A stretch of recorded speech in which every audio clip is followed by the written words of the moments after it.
Okay, so this is Game of Thrones, Season 1, Episode 3, Lord Snow. Oh, gosh. So, the main problem with this episode, as with most episodes up to this point, there's been little fighting and a lot of talking. Is it good talking? Well, at least, yeah, I guess it's good talking. It's well developed. It's well written, I guess, but it's a lot of talking, man.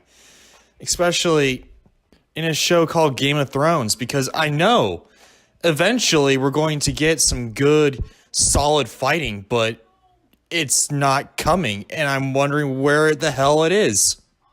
So I guess we can start about the talking, I guess. So apparently Ned and Viserys have this very compelling talk about like the Mad King and Ned's father's death and what happened with that.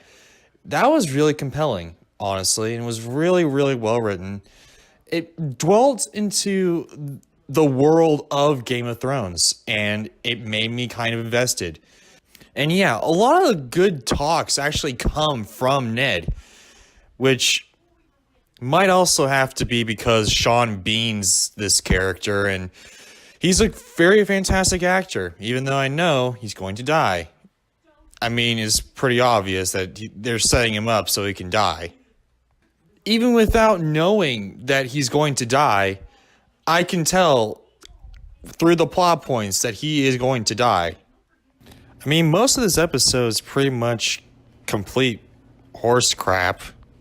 Just like continuations of what happened in the last two episodes. I mean, the Lannister siblings are in love and they're worried about Brandon still being alive and all that. They have their suspicions. Jon Snow gets like training for the Night's Watch and all that. I mean, yes, it is the first few episodes, but still, I mean, just give me something, like anything, except for like the sex and all that. You know, it seems to me like they put sex into episodes when they're talking because the dialogue is just so boring and there's just so much of it. But the pretty much the good thing about this episode is that it's a Ned episode. You see Ned do a lot of stuff. You see Ned trying to take care of the debt. You see Ned having a heartfelt goodbye with his wife and all that. You see Ned like having some outlandish talks and all that. Some pretty great talks. Pretty well written. Pretty heartfelt and all that. Like he knows what he's doing in this world. Like he can handle himself. And yes, apparently he's had a troubled past, but now he's got his both feet on the ground and he's actually taking care of stuff to the best of his ability, and he seems like he has a good morale, you know? Plus, again, Sean Bean, he's a great guy. He's a great actor, even though I could tell he's going to die, but still. And also we have Brandon, who's crippled and doesn't remember anything, apparently what happened with the whole incest and all that between the Lannisters. We also see a lot of development with Ayer, or however her name is pronounced. I'm not completely sure. But anyway, it's the last daughter of Ned and all that. It's like the youngest daughter or whatever. She seems like she wants some change. She wants some sword fights and all that. She wants to learn how to be trained with the sword so she can better protect herself. She wants change. She wants revenge on the prince. She seems like she has a good head on her shoulder too. She looks like she takes after her dad, like during this time and not like back then when he had an affair and all that and had Jon Snow or whatever. And that's some pretty good dynamic. It shows a lot of creativity and a lot of thought actually went into this show. And it's good. However, I would just like something to happen.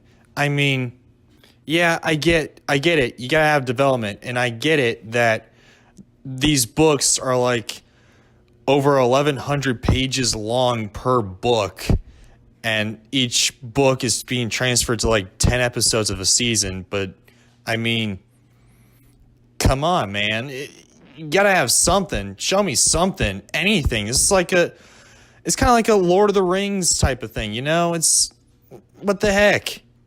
The Lord of the Rings is also like 1,100 pages long, but more stuff happened in that book than what happens in like these books. So, what the heck, man? Come on, give me something, anything. Give me a fight.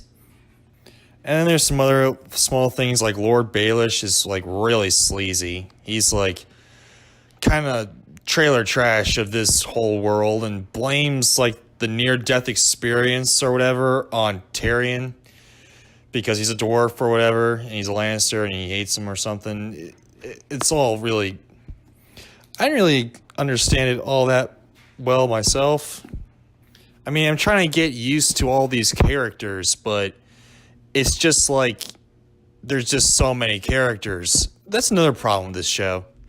Now, it's kind of weird because I've probably never seen this type of thing before where they try to shove a lot of crap at you, but not shove a lot of crap at you. You know, it's like they're trying to give you a lot of characters and they're trying to make sure you follow each and every character and you should make sure you know every single character. And as a result of that, they don't do anything. I mean, they don't do anything of worth. They just like sit around and just talk about their lives and about the world's lives and all that. You know, it's like the world's past, the mythology of the world. And while it is very interesting, the talking of the mythology and all that, I would kind of like to see it because this is a TV show and you're supposed to show and not tell. That's what radio's for. But I don't know, whatever. What else we got here? So we got the queen talking to this whiny brat who wants war. I'm guessing it's her son. It's the whiny brat that eventually becomes the king. Because I know that the king dies. Because the little king comes up on the throne and that's the whole thing. It's like the race for the Iron Throne and whatever. And I haven't researched this. I just see in like the promotions and all that because the promotions just give away a whole lot of crap. So, yeah, I know that I guess his name is Joffrey. I believe that's his name. He becomes the king, but he really wants war and he's like a whiny brat. So I can see the potential. I can see it's going to be interesting, but just give me something, you know? Stop talking and actually do something. Actually, I don't even remember because I'm just trying to follow all these characters. It was either Viserys or it was Joffrey. I'm not completely sure.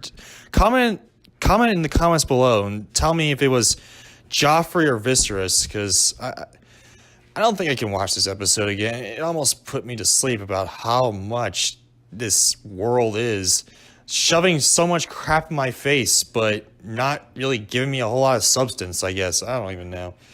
But I'll tell you, something else actually happened, and there was this big fight or whatever at the Night's Watch when Jon Snow and Tyrion Lannister were there, and Tyrion Lannister, I mean,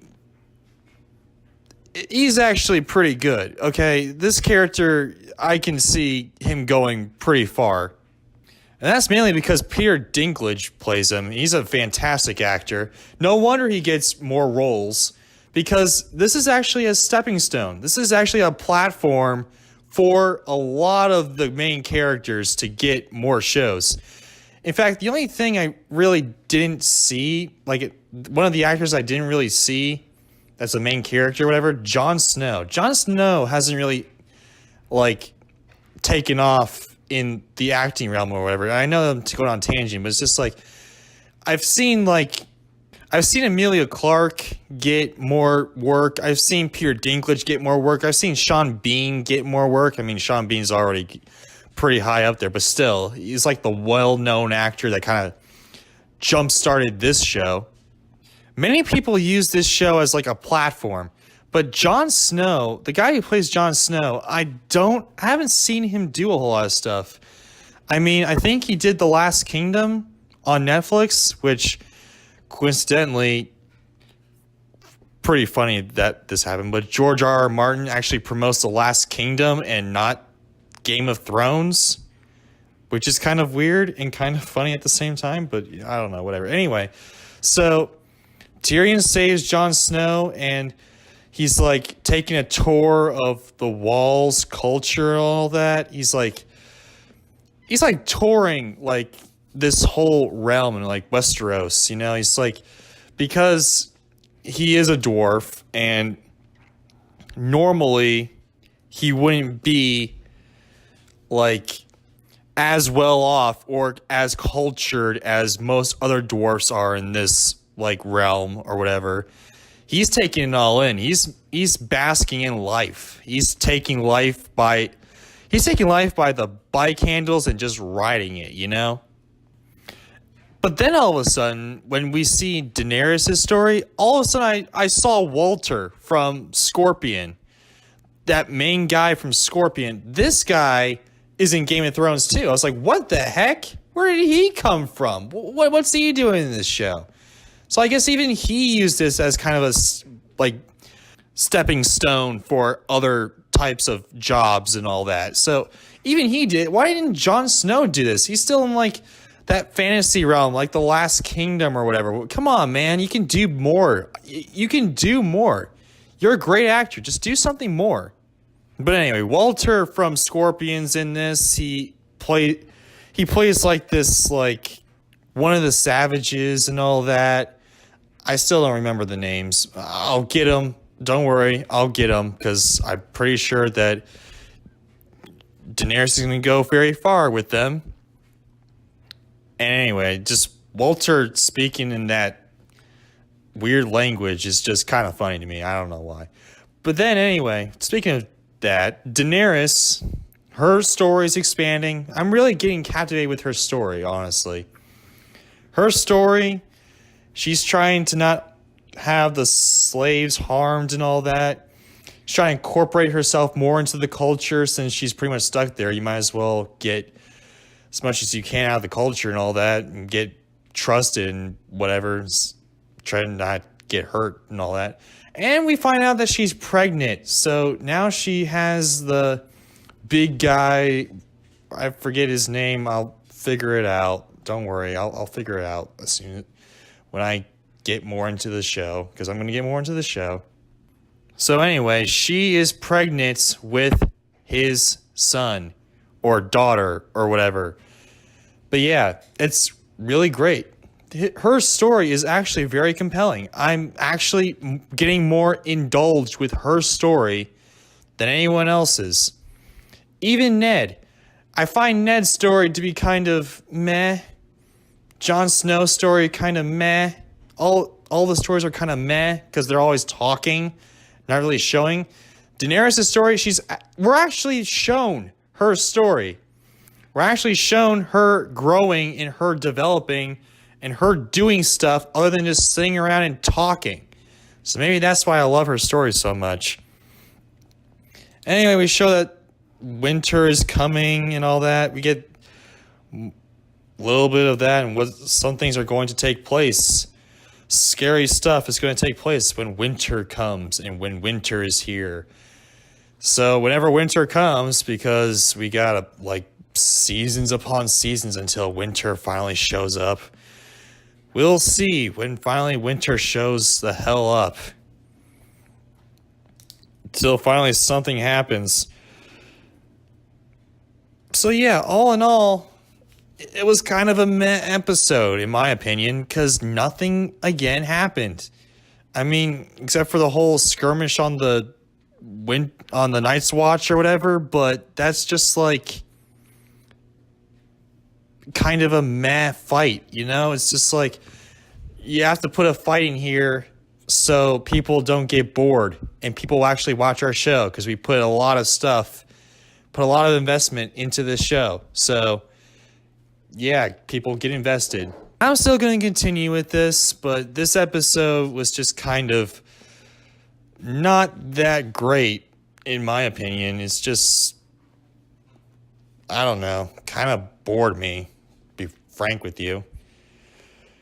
So, yeah, I'm going to continue to watch it. Hopefully it picks up later in the seasons and all that, because I believe Ned dies in like the season finale. So, yeah, whenever that happens, something finally shows up, something finally happens, I'll be like, oh, wow, finally, I'm awake. But anyway, yeah, I know there's a lot of Game of Thrones fans and all that. I'm not trying to pick on the fans, but guys, just comment in the comment section, like, when does something actually happen? When does something actually happen for the story? But anyway, all right, guys, comment, subscribe. Let me know what you guys think about episode 3. And as I continue with this show, hopefully something happens. So, as always, guys, more reviews coming your way. Take care.